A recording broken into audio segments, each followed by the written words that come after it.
Beni yandırdın özün, eşkin oduna yanmadım. Kal dedim gitme dedim, sen ise gidip dayanmadın.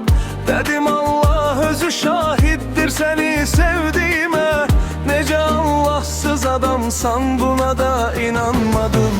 Düşünürdüm eləyərsən gecə bəxtə ver məni. Niyə getdin de görüm sevirdinsə əgər məni. Gedəni saxlamaq olmaz, uğur olsun bu yolun. Amma axtarma sonra ölən günümə qədər məni. Ölən günümə qədər məni. Nə olar dayağım ol dedim sənə, qolum ol budağım ol dedim sənə. Qorxuram mən bu qaranlıqlardan, sən yanan çırağım ol dedim sənə. Nə olar dayağım ol dedim sənə, qolum ol budağım ol dedim sənə. Qorxuram mən bu qaranlıqlardan, sən yanan çırağım ol dedim sənə.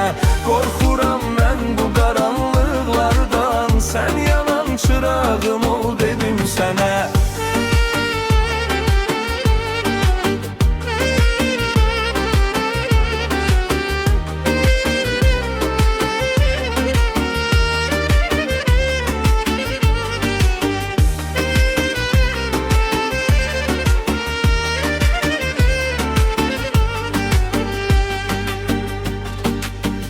Qınayırlar bilirəm mən bu məhəbbətdə məni.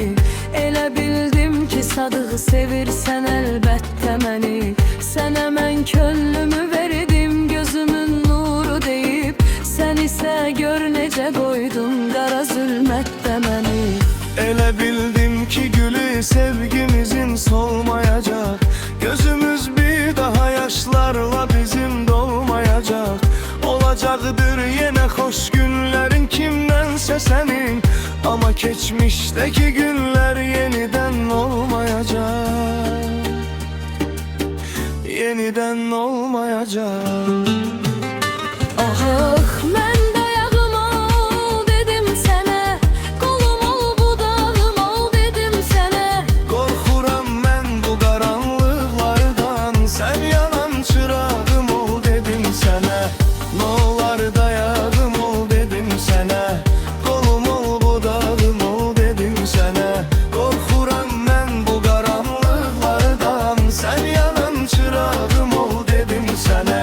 Qorxuram mən bu qaranlıqlardan, sən yanan çırağım ol dedim sənə.